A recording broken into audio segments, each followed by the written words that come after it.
നാട്ടിലെ മലപ്പുറം ജില്ലയിലെ ജനങ്ങൾ UDF-നെ പാഠം പഠിപ്പിക്കാനുള്ള എല്ലാ സാധ്യതയുമുണ്ട് എന്ന് UDF-ന്റെ നേതാക്കന്മാർ മനസ്സിലാക്കുന്നത് നല്ലതാണ്. കാരണം ഞങ്ങൾ SDPI ഈ നാട്ടിലെ ഗ്രാമാന്തരങ്ങളിൽ ഈ ജില്ല നേരിടുന്ന പ്രശ്നങ്ങളെ കുറിച്ച് തെരഞ്ഞെടുപ്പ് വരെ ഞങ്ങൾ ജനങ്ങളോട് ക്യാമ്പയിൻ നടത്തി ചുണ്ടിൽ നിന്ന് ചെവിയിലേക്ക് ഈ സന്ദേശം പകർന്നു കൊടുക്കാൻ ഞങ്ങൾ തീരുമാനിച്ചിരിക്കുകയാണ്. നിങ്ങളുടെ ഉഡായിപ്പ് ഇനി മലപ്പുറം ജില്ലയിലെ നടക്കുമെന്ന് നിങ്ങൾ പ്രതീക്ഷിക്കേണ്ട.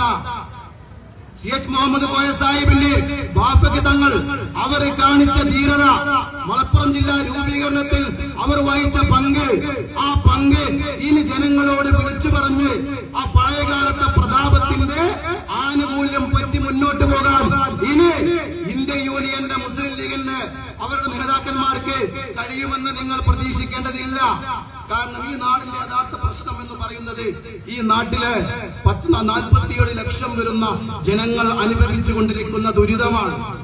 ആ ദുരിതത്തിന്റെ പരിഹാരം കാണാൻ അതാ ഞാൻ നേരത്തെ പറഞ്ഞത്, ഈ ജനങ്ങൾക്ക് നിങ്ങൾ അധികാരത്തിൽ കയറാൻ താല്പര്യമുണ്ടെങ്കിൽ, UDF-ന് അധികാരത്തിൽ കയറാൻ ആഗ്രഹമുണ്ടെങ്കിൽ മലപ്പുറം ജില്ലയിലെ ജനങ്ങൾക്ക് ഉറപ്പ് കൊടുക്കണം. ഇപ്രാവശ്യം UDF അധികാരത്തിൽ വന്നാൽ ഇതാ മലപ്പുറം ജില്ല വിഭജിച്ച് തിരൂർ ജില്ല രൂപീകരിക്കും, വേണ്ട പൊന്നാനി ജില്ല രൂപീകരിക്കും. ഇനി KPCCന്റെ അഭിപ്രായ പ്രകാരം പെരിന്തൽമണ്ണ പഴയ വള്ളുവനാട് ജില്ലയാണെങ്കിൽ അങ്ങനെ ഈ നാടിന്റെ വികസനം യാഥാർത്ഥ്യമാകാൻ, ഈ നാടിന്റെ ഭരണപരമായ പ്രശ്നങ്ങൾ മാറാൻ, ആരോഗ്യപരമായ ആരോഗ്യ സ്ഥാപനങ്ങളിലെ എല്ലാ ജനങ്ങൾക്കും എത്തിപ്പെടാൻ വില്ലേജ് ഓഫീസുകൾ, പഞ്ചായത്തുകൾ, താലൂക്ക് ഓഫീസുകൾ അത് ജനങ്ങളുടെ എണ്ണം അനുസരിച്ച് ശതമാനം അനുസരിച്ചുകൊണ്ട് നമ്മുടെ നാട്ടിലെ വ്യവസ്ഥാപിതമായി പ്രവർത്തിക്കാൻ നിങ്ങൾ ഈ മലപ്പുറം ജില്ല വിഭജിക്കണമെന്ന് പറയാൻ നിങ്ങൾക്ക് കഴിയുമോ? യഥാർത്ഥത്തിൽ അതിന് കഴിയില്ല എന്നുള്ളതാണ് യാഥാർത്ഥ്യം.